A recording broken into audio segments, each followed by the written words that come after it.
Some places are born from darkness. Others are consumed by it. Ravenswood Asylum wasn't just a hospital. It was a prison for the broken, the forgotten, and the damned. But what if the ones who never left weren't the patients? Ravenswood Asylum was built in 1921, deep within the mist-covered hills of West Yorkshire. It was meant to be a sanctuary for the mentally ill, a place of healing. Dr. Victor Hawthorne, a brilliant but controversial psychiatrist, believed extreme methods could purify the mind. He experimented with hydrotherapy, induced comas, and electroshock treatment, methods later condemned as torture. At first, families praised him. Patients who entered screaming left silent. They assumed he'd cured them. The truth was far worse. By 1927, rumors spread. Patients weren't leaving, they were disappearing. Nurses reported hearing screams from the basement, though the floor was supposedly sealed off. One nurse, Margaret Langley, claimed she saw Dr. Hawthorne leading a young boy, Samuel Harper, down to the lower levels. The boy was never seen again. When Margaret confronted him, she vanished too. Her diary, found years later, ended with one sentence: "The walls are alive. They're watching me." By 1932, Ravenswood shut down after a government investigation. Over 60 patients were unaccounted for. Dr. Hawthorne was never found.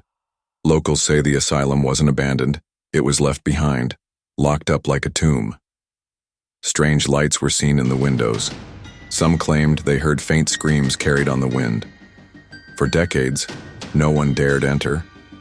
In 2014, a team of urban explorers, Anna, Mike, and Derek, decided to break into Ravenswood. They wanted to document the inside for their YouTube channel. Their footage was found 6 months later.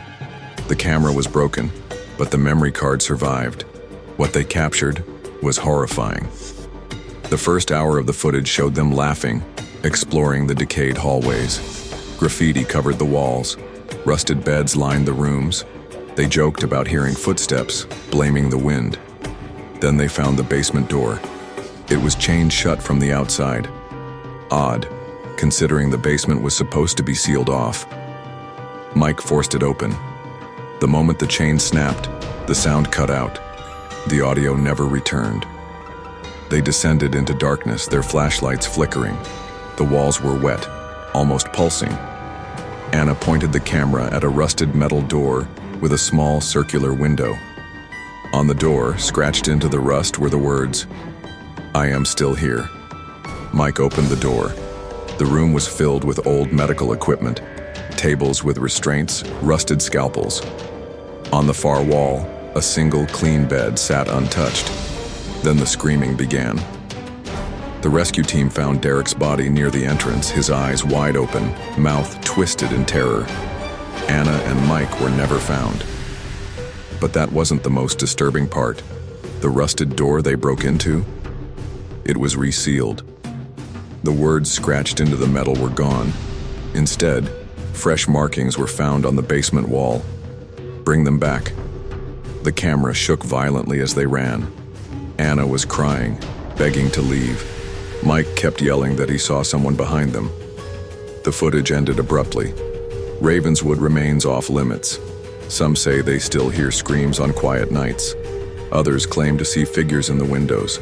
And every year, on the anniversary of the explorer's disappearance, a single light flickers in the basement window. Locals say it's Dr. Hawthorne's lantern. They believe he's still down there, waiting for new patients. Narrator, soft, haunting tone. Some places were never meant to be found, and some spirits never stopped practicing medicine. Would you dare spend a night in Ravenswood Asylum?